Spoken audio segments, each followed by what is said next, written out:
On reçoit Fanny Molin, qui est sous-directrice de la sécurité sanitaire des aliments au ministère donc, de l'Agriculture. Protéger le consommateur, c'est un enjeu de santé publique aujourd'hui. Oui, bonsoir, tout à fait. C'est un enjeu de santé publique, c'est l'enjeu principal puisqu'il s'agit de gérer la sécurité du consommateur.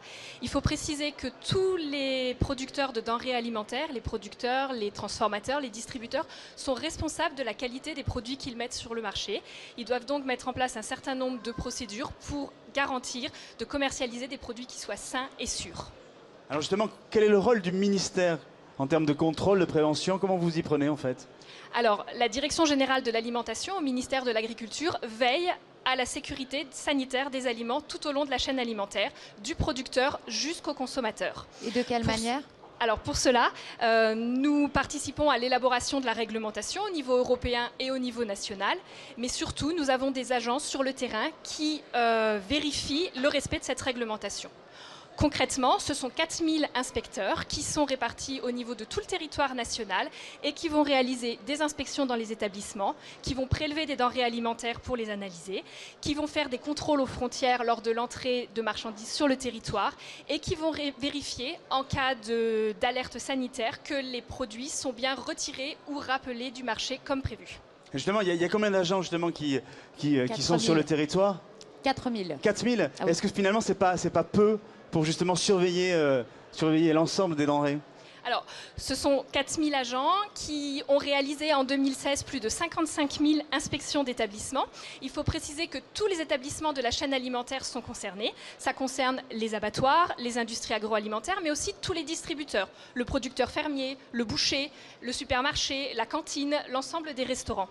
Et donc, tous ces établissements sont inspectés et des non-conformités sont éventuellement relevées, qu'on vérifie pour qu'elles soient corrigées le plus rapidement possible. Est-ce que vous avez l'ambition d'augmenter le nombre d'inspecteurs? Parce que s'il faut surveiller toute la chaîne alimentaire sur l'espace et le territoire français qui est riche, ça nous semble quand même pas énorme. Oui, pas énorme, c'est vrai. 4000 personnes. Alors, est-ce que ce sont des visites surprises ou ce sont des visites qui peuvent être programmées? Comment vous fonctionnez auprès des... Alors, ce sont des visites qui sont surprises et les 4000 inspecteurs agissent selon une analyse de risque, c'est-à-dire qu'on cible les exploitations, les opérateurs qui présentent le plus de risques. Donc il y a un travail en amont avant de se déplacer. D'accord, ok. sûr. Et voire même de la délation ou pas? Il peut y avoir des dénonciations qui seront ou pas suivies d'inspection selon l'analyse de risque qui sera conduite par les services. Et vous avez réellement des moyens derrière pour faire interdire, par exemple, un produit? Alors, on a des moyens d'action qui peuvent aller d'une mise en demeure, c'est-à-dire qu'on oblige l'exploitant à mettre en place des mesures correctives, qui peuvent aussi aller dans des cas de danger avéré pour la santé publique ou la sécurité du consommateur à des mesures d'urgence, telles que, dans le cas des restaurants par exemple, la fermeture immédiate de l'établissement. Et est-ce qu'il y a des évolutions, j'allais dire, à venir, outre évidemment le fait d'essayer d'augmenter le nombre de contrôleurs? Alors, il y a une évolution qui entre en vigueur aujourd'hui, puisqu'à partir du 1er mars 2017, toutes les inspections qui vont être réalisées verront leurs résultats mis en transparence, c'est-à-dire rendus accessibles au grand public.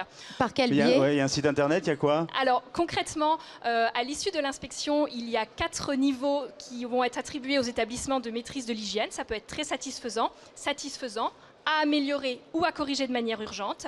Et ces résultats seront accessibles sur le site internet et l'application mobile Alim Confiance à partir du 3 avril 2017. Donc ça débute aujourd'hui. C'est un peu un carnet de notes, quoi. C'est ça. Hein, il faut progresser, le prochain trimestre est déterminant. Mais du coup, vous pensez que c'est un moyen de pression supplémentaire pour obliger les producteurs à proposer les meilleurs produits possibles? C'est un moyen d'améliorer globalement la qualité sanitaire des aliments tout au long de la chaîne alimentaire. Et on peut le retrouver sur quel site, justement, ce bulletin de notes? Donc le site alimconfiance.gouv.fr à partir du 3 avril 2017 et l'application mobile qui sera téléchargeable sur les différents stores. Merci Fanny Molin d'être passée par le plateau de Campagne TV pour rassurer les parents et les consommateurs que nous sommes. C'est très important.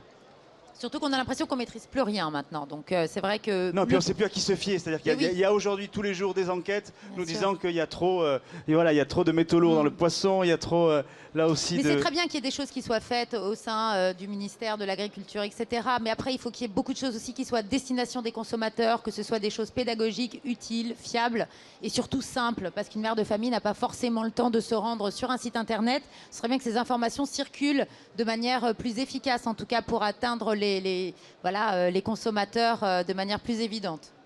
C'est dans cet objectif que nous J'imagine. travaillons. Merci Fanny Molin.